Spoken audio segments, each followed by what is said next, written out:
we need to talk about control variables. What exactly are they? Why do we need them? And how are they different from independent variables?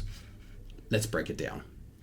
Independent variables are the ones we are primarily interested in. They are the drivers, the factors we believe have a direct bearing on our dependent variable based on theoretical reasoning and hypotheses.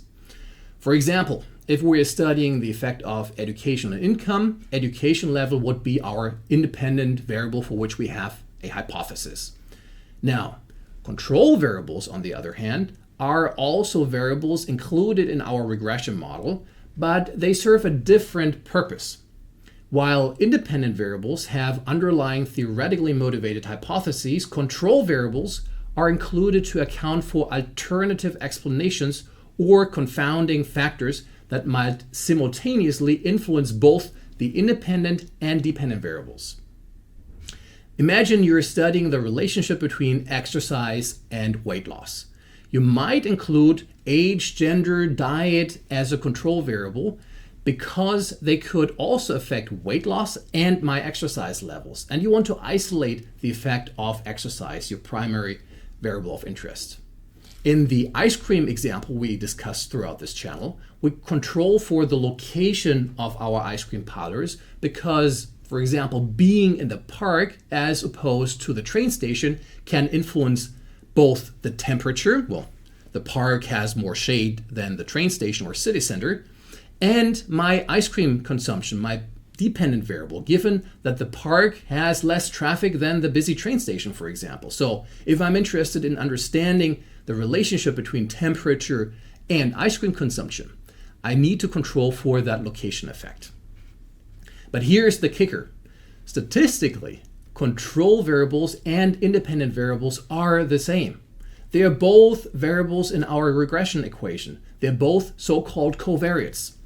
The difference lies in their conceptual purposes.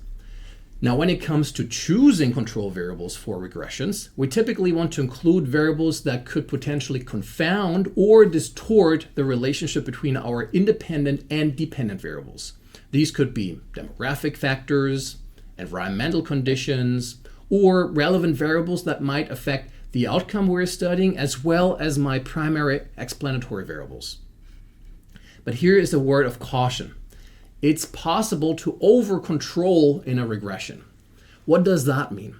Well, including too many control variables can actually introduce bias into our analysis. This is because controlling can lead to problems like multicollinearity, where independent variables are highly correlated with my control variables, making it difficult to interpret the individual effects accurately.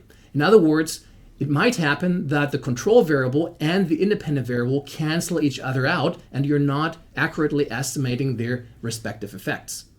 So it's essential to strike a balance. Include enough control variables to account for primary alternative explanations, but be cautious not to overdo it.